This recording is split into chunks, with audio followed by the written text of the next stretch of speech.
വയനാട് പുനരധിവാസ പദ്ധതിക്ക് മന്ത്രിസഭയുടെ അംഗീകാരമായി നെടുമ്പാലയിലും കൽപ്പറ്റയിലും 2 ടൗൺഷിപ്പുകൾ ഉയരും. 1000 സ്ക്വയർ ഫീറ്റ് വീടുകളും സ്കൂളുകളും അംഗനവാടികളും മാർക്കറ്റുകളും അടക്കം എല്ലാവിധ സൗകര്യങ്ങളോടും കൂടിയാകും ഈ ടൗൺഷിപ്പുകൾ ഉയർത്തുക എന്നതാണ് മുഖ്യമന്ത്രി വിശദീകരിച്ചത്. കോട്ടപ്പടി വില്ലേജിലെ നെടുമ്പാല എസ്റ്റേറ്റും കൽപ്പറ്റ വില്ലേജിലെ എൽസ്റ്റോൺ എസ്റ്റേറ്റുമാണ് ടൗൺഷിപ്പിനായി തിരഞ്ഞെടുത്തിരിക്കുന്നത്. വീട് വെച്ച് നൽകുക എന്ന് മാത്രമല്ല പുനരധിവാസം എന്തുകൊണ്ട് ഉദ്ദേശിക്കുന്നത്, എല്ലാ രീതിയിലും ദുരന്തത്തെ അതിജീവിച്ച് ജീവിതം മുന്നോട്ട് കൊണ്ടുപോകാനുള്ള ഉപജീവന മാർഗങ്ങൾ ഉൾപ്പെടെയുള്ള പുനരധിവാസം യാഥാർത്ഥ്യമാക്കുകയാണ് ഉദ്ദേശം.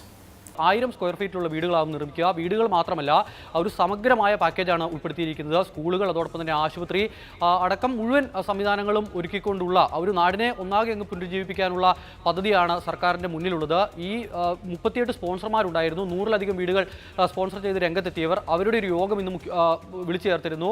ആ യോഗത്തിൽ രാഹുൽ ഗാന്ധി വീട് നിർമ്മിച്ച് നൽകാമെന്ന് പ്രഖ്യാപിച്ചിരുന്നു. അതോടൊപ്പം തന്നെ കർണാടക സർക്കാരിൻ്റെ വീടുണ്ട്, ഡിവൈഎഫ്ഐയുടെ വീടുണ്ട്. അങ്ങനെ വീട് നിർമ്മിച്ച് നൽകാമെന്ന് പ്രഖ്യാപിച്ച ആളുകളെല്ലാം വിളിച്ച് എന്താണ് സർക്കാർ നടപ്പാക്കാൻ പോകുന്ന പദ്ധതി എന്നുള്ള കാര്യം വിശദീകരിച്ചിട്ടുണ്ട്.